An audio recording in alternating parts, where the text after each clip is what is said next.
High impact. Hi, how may I help you? Who is the shortest basketball player in the world? I like your curiosity. I'll tell you. Muggsy Bogues is the shortest player in the National Basketball Association history, listed at 5 feet 3 inches tall. He was drafted 12th overall by the Washington Bullets in 1987. Oh wow, that's interesting. I'm glad you asked. Hey, high impact. Hi, how may I help you? Who is the fastest man in the world? That's very simple. It's Usain Bolt. He is the fastest runner on the planet, setting the world record for the shortest 100 meters sprint time of 9.58 seconds. Wow, thank you. You're welcome. Hey, high impact. Hi, how may I help you? Which club is the first to win Champions League? That's very easy. Real Madrid. The first Champions League was won by Real Madrid during the 1955 and 1956 season. Oh, thank you. You're welcome. AI Impact. Hi, how may I help you? I've been curious. Who exactly is the youngest swimmer in the world? Oh, I'll tell you. Alzin Tarek, age 10, is the youngest and fastest swimmer in World Championships history. Tarek has been swimming competitively since the age of 4. Oh, wow. Yes, I'm glad I wowed you. You're listening to Sports in a Jiffy on Impact Radio 102.1 FM Lagos.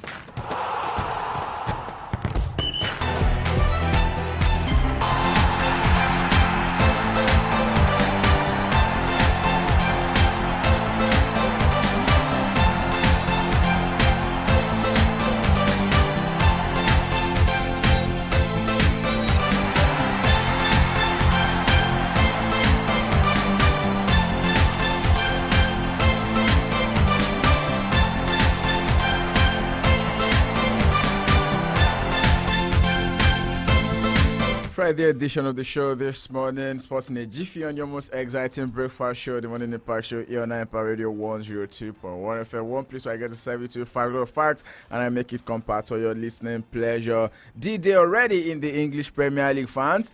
Yes, we are about to be served in its full glory, going on another 10 months of proper entertainment, proper fun in the world of football. The stage is definitely going to be set with Liverpool up against Bournemouth later tonight. The same thing in the Nigerian Premier Football League, where we are already hearing that the new season will be wrapping up by May 2026. The board are out to tell us when the new season is going to be wrapping up. I'll be serving you transfer bits on the show this morning as well. Players looking to switch sides. Some of them are looking to cross carpet don jerseys of new teams for the new 2025-2026 season.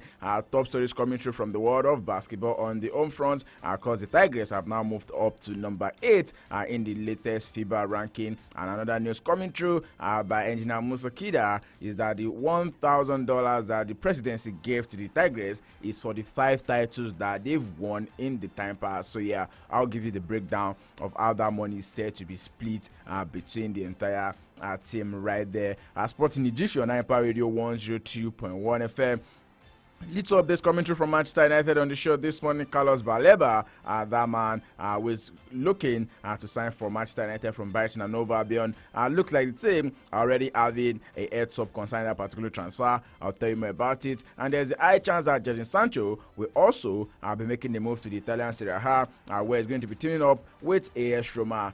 In time past, it's been said that Sancho refused to accept personal terms with the likes of Juventus, but right now looks like AS Roma is going to be the destination for the player. The Tigers of Nigeria will also be in action against the North African foe later tonight. That's talking about Tunisia at the ongoing FIBA AfroBasket right there in Angola. I'm talking about the game that will play later tonight. Liverpool and Bournemouth will be previewing the new English Premier League season. And Schlott and Andoni Rola, these two guys have come out to talk a lot. But then looks like Bournemouth will be starting as whooping boys this season because, of course, they lost their entire back line already. They saw the likes of Kepa Arrizabalaga. They saw the likes of Ilya Zaban. They saw the likes of Dean Oysen. They also saw Milos Kerkez right there. I think Ilya went to Paris Saint-Germain. And this team has made over £147 million in just the sale of 4 defenders. Amazing one right there by the team. But then it's just that the more they sold, they didn't get any other player to replace these boys. So hopefully they will not be whooped in the hands of Liverpool later. And I'll talk more about that in the course of the show this morning. Sports in a Jiffy on Empire Radio 102.1 FM. In case you're tuning in for the very first time, I serve this package Mondays through to Fridays from 10 a.m. down to the flip side of 10. I'll be back here later this evening between 5 p.m. down to 6 p.m. on the Sports Talk Show, where we'll be doing 1 hour of banter, 1 hour of rage, 1 hour of views, reviews, and all of the interviews previewing the matches that will be going down in the world of football later this evening. So the switch of the back of the net this morning, I'll be getting the show on the road. Ayodeji, Ajiboye is my name. Absolute honor to be your host on the show, and a sort of reminder that I can keep track of this update and so many others. Follow us across all social media platforms. We are live on our YouTube channel at Impact 102.1 FM. You can also join us on our Facebook fan page at Impact Radio 102.1 FM. Starting with stories coming through from the home front this morning. The Nigerian women's basketball team, the Tigers, have now moved up to 8th place in the latest FIBA Women's World Ranking after winning their 5th straight Afro Basket title, coached by Coach Rena Wakama. The Tigers climbed 3 spots from their previous ranking, now holding 840.9 points, and the achievement puts them ahead of basketball powers like Spain, Brazil, and Japan, and makes them the highest ranked African team. Mali is the next African side on the list, sitting in 18th. Tigers, don't forget, they dominated African women's basketball since winning the continental title in 2017, and they remain the only African team to reach the quarterfinals of both the FIBA Women's World Cup and also the Olympic Games. The latest rise, of course, a testament to the hard work that the ladies are putting in into their craft right there. And away from Tigers into the camp of the men now, where the Nigerian senior men's team, the Tigers, will continue their mission to win a second continental title when they'll be filing out against the defending champions and 3-time winners Tunisia in the second round robin fixture later today at the ongoing 2025 FIBA Men's Afro Basket Championship in Angola. The 2015 champions, who are seeking to end a 10-year trophy drought, has begun their Afro Basket campaign with a convincing 77-59 point win over Madagascar on Wednesday. Pivotal during that clash was Caleb Agada, who scored the game high 22 points, leading Nigeria to a resounding win, while veteran Stan Okoye also chipped in with a double-figure points in the all. Coach Mohamed Abdurrahman's side will be squaring up against Tunisia at the Luanda later today, taking on the team who suffered a stunning 86-65 defeat at the hands of Indomitable Lions in their opening group stage game right there at the Afro Basket. And still taking stories coming through from the world of basketball on the show this morning. President of the Nigerian Basketball Federation and chairman of the Nigerian National Petroleum Company Limited, Engineer Musa Kida, has said the $100,000 reward given to each Tigers player by the President Bola Ahmed Tinubu should be seen as recognition for the team's sustained dominance over the past decade rather than a single victory. Kida said the reward was not excessive when measured against the team's sustained record.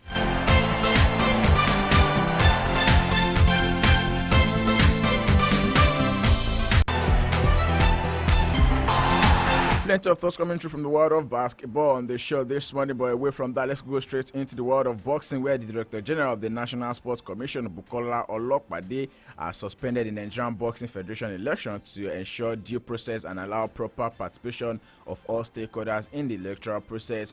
Olokpade made a swift response in addressing the perceived anomalies leading to the now postponed MBF elections.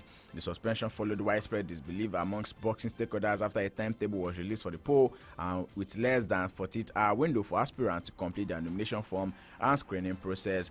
The agreed members reached out to the NSC leadership, citing a perceived ploy to shut out prospective candidates from participating in the election with such extremely short notice. And away from that, right now, let's go straight into other sports on the show this morning. See Sports in a Jiffy right here on Empire Radio 102.1 FM.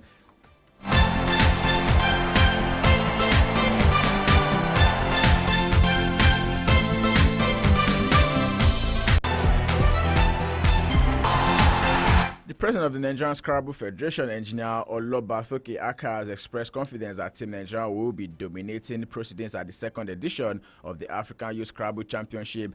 Chief Aka will assure that Nigeria will be dictating the pace at the ongoing event at Brighton International School in the Machakos County. The NSF president emphasized that the federation had specifically selected some of the very best young Scrabble players to represent the country at the biennial continental competition organized by the Pan-African Scrabble Association. And away from that, right now, before we go straight into the world of football on the show this morning, Anthony Joshua is exploring the possibility of staging his first professional fight in Africa, with Ghana emerging as the leading candidate. The Nigerian British heavyweight representative traveled to Accra this week to inspect venues, including the 40,000 capacity Accra Sports Stadium, and to hold talks about hosting a bout there, according to report. While a fight in Ghana is only one of the several options under consideration, it's been reported that Joshua is also in discussion over a potential showdown with social media personality Jake Paul.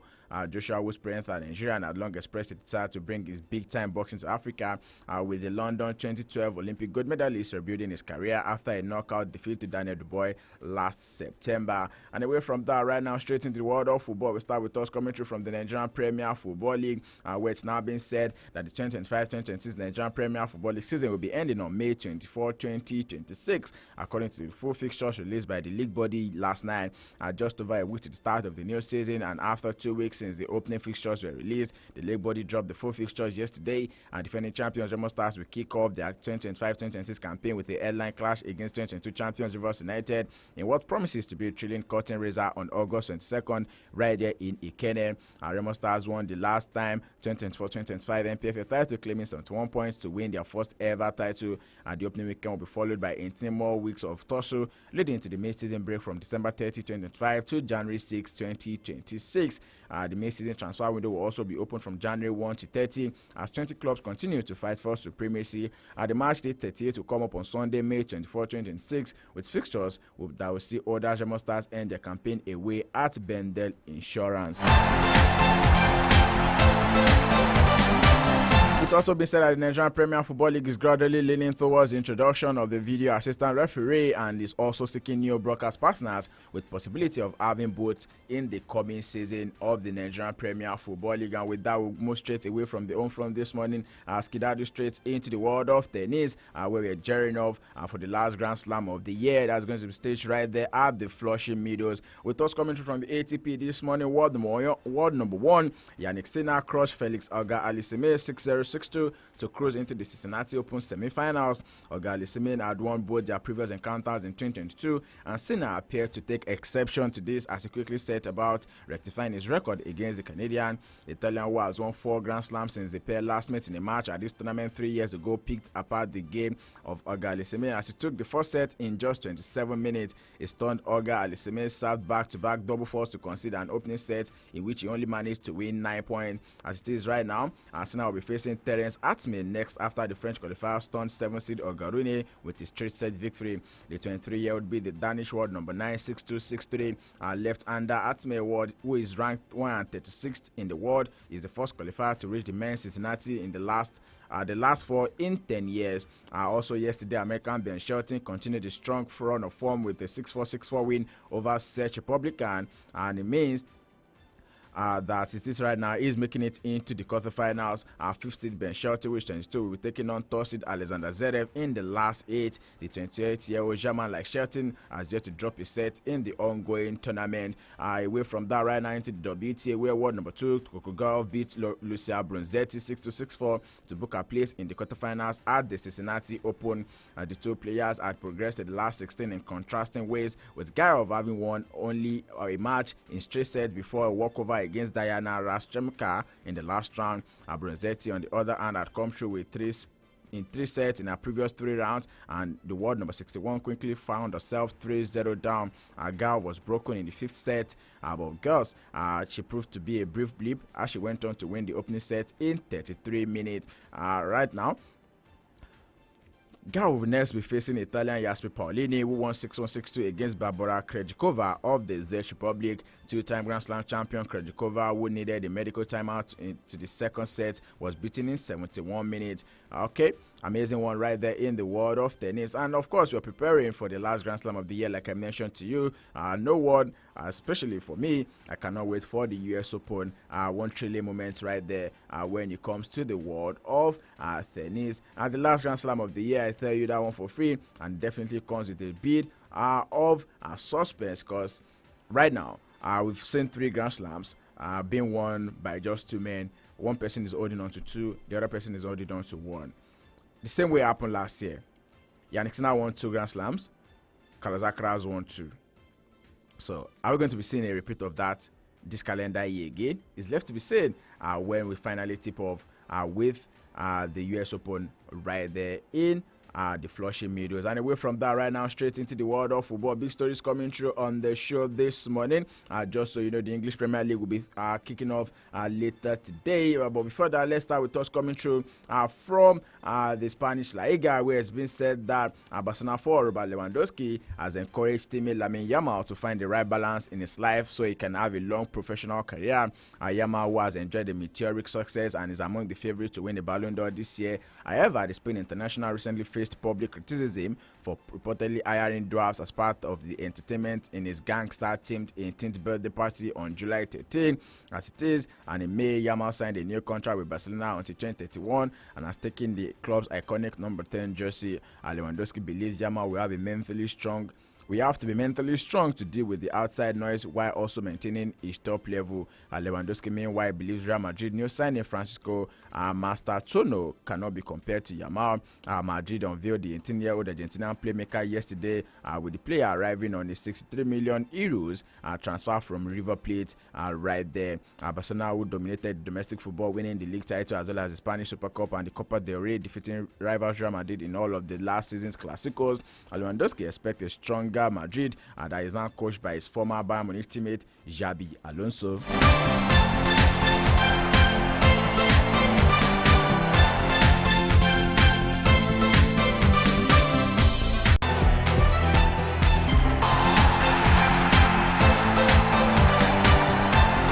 Anyway, from that right now, straight into the English Premier League, where Arsenal manager Mikel Arteta said that his side are now one of the best in Europe and are just missing a major trophy to seal their place among the elite clubs. Arteta has led Arsenal to 1 FA Cup win and 2 FA Cup Community Shield trophies in 7 years at the club, as well as the second place in the last 3 Premier League seasons. And despite the lack of trophies so far under his management, the Spaniard believes Arsenal is still a club transformed from when he first took over the team. Right there, Arteta and Arsenal spent the big summer in an attempt to make that next step, bringing in a striker in Victor Gyökeres for about 63 million euros, while also welcoming on the Madueke, Martin Zubimendi, Christian Mosquera, Christian Nogard, and also goalkeeper Kepa Arrizabalaga for a combined transfer outlay of over 200 million euros right there. It's left to be seen whether or not the marquee sign of Arsenal window, Gyökeres, who is a striker, the position that has plagued Arsenal for a couple of years right now, is going to be sorted with the player that they just got into the team. Away from that, Roma also said to be in talks in Manchester United over a permanent transfer deal for Jadon Sancho. Sancho has been told by United to find a new club before the transfer deadline. The 25-year-old has spent the last 18 months on loan, first at Borussia Dortmund and then Chelsea, and was omitted from the squad for the summer tour of the United States. He has been training away from the Ruben Amorim's first team ahead of the Premier League opener against Arsenal on Sunday, and has not been assigned a squad number. Roma had made contact with United, and according to sources, have indicated they are willing to negotiate a permanent move for around £20 million. That's about $27 million. The Serie A side are also interested in Aston Villa's Leon Bailey to recoup their own side ahead of the new season as well, right there. And away from that story, still in the English Premier League, let's go straight to Nottingham Forest, who have agreed a deal with Manchester City to sign James McCarthy. The 22-year-old is now set to move to the City ground for a deal worth about £30 million.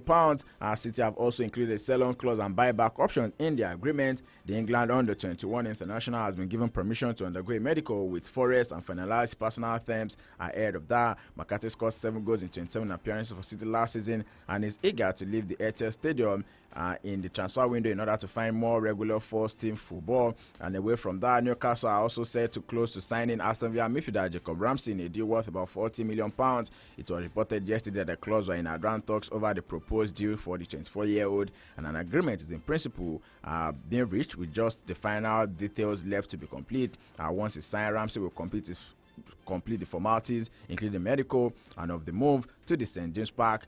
Villa will be hosting Newcastle in the opening weekend of the English Premier League at 12:30 on Saturday. Ramsey, with the former England under-21 international, of course, was a mainstay for the club last season. Elsewhere, Brentford have also agreed a record deal worth of the £42.5 million for Bournemouth defender Dango Ouattara. The 23-year-old is set to travel to London today to undergo his medical. According to sources, he wanted to leave, having not had a prominent role at the Vitality Stadium last season. The Burkina Faso international scored 9 goals in 37 appearances in all competition for the Cherries last season. Years away from that, Nottingham Forest previously had interest in Ouattara, but they have agreed a £37.5 million deal with Ipswich for England under-21 winger Omari Hudson. Sports in a Jiffy it is, and I'll be 17 in a Jiffy. As I cut the wrap on the package this morning, I say many thanks you for being a part of the show. The Sports Up Show will be returning later tonight, 5 p.m. down to 6 p.m. Well, we'll be doing 1 hour of banter, 1 hour of radio, 1 hour of views, reviews, and all of the interviews on your number one urban lifestyle station, Empire Radio 102.1 FM. Ayodeji, Ajiboye signing out this morning. I tell you to stay sporty, stay active, drinking enough water to stay hydrated.